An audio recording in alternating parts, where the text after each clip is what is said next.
या special report नंतर एक महत्त्वाची बातमी आहे। होर्मुझवर 20% टोल लावण्याचा निर्णय रद्द झालेला आहे। 24 तासांच्या आत डोनाल्ड ट्रम्प यांनी निर्णय बदललाय। इराणच्या जहाजांकडून शुल्क वसूल करण्याचा त्यांनी निर्णय घेतलेला होता। आता टोल ऐवजी आखाती देशांसोबत करार करण्याचा निर्णय त्यांनी घेतलेला आहे। होर्मुझवर 20% टोल लावण्याचा जो निर्णय घेतलेला होता डोनाल्ड ट्रम्प यांनी काल, तो 24 तासाच्या आत डोनाल्ड ट्रम्प यांनी बदललेला आहे। इराणच्या जहाजांकडून शुल्क वसूल करण्याचा त्यांचा निर्णय होता। आता टोल ऐवजी आखाती देशांसोबत करार करण्याचा त्यांचा निर्णय आहे।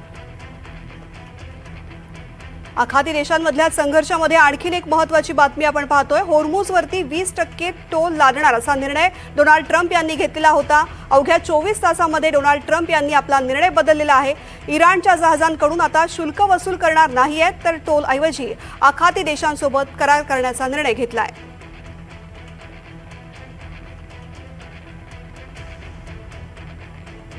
या संदर्भात अधिक जाणून घेऊयात। अनय जोगळेकर, आंतरराष्ट्रीय विषयाचे अभ्यासक।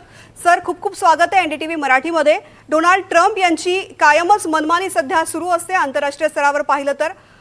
काही तासांपूर्वी, अवघ्या 24 तासांपूर्वी घेतलेला निर्णय पुन्हा एकदा त्यांनी बदललेला आहे। या निर्णयाचे काय परिणाम होतील?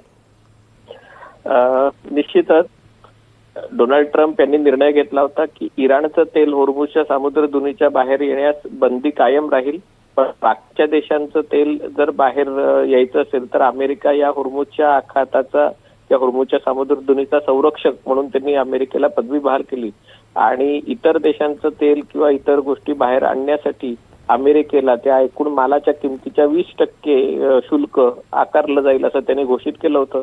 अर्थातच असं जहाजांवरचा किती किमतीचा माल आहे हे ओळखणं किंवा किती तेल आहे हे ओळखणं आणि त्याच्यावर शुल्क लावणं हे अशक्य होतं आणि तेव्हाच हे स्पष्ट झालं होतं की ट्रम्प यांना असं काही 20% शुल्क लावता येणार नाही। अमेरिकेच्या सर्वोच्च न्यायालयात हे सगळं प्रकरण गेलं असतं आणि म्हणून त्यांनी आज अशी घोषणा केलेली आहे की हे शुल्क मी काही लावणार नाहीये, पण त्याच्या बदल्यात जे आखाती देश त्यांचं तेल बाहेर येणार आहे ते आखाती देश अमेरिकेमध्ये मोठ्या प्रमाणावर गुंतवणूक करणार आहेत आणि त्या पैशातनं, त्या आखाती देशांच्या अमेरिकेतल्या गुंतवणुकीच्या पैशातनं आम्ही आखाताचं संरक्षण करणार आहोत असं त्यांनी सांगण्याचा प्रयत्न केलाय। पण अर्थातच पुन्हा उद्या किंवा परवा हा निर्णय बदलल्यास मला आश्चर्य वाटणार नाही।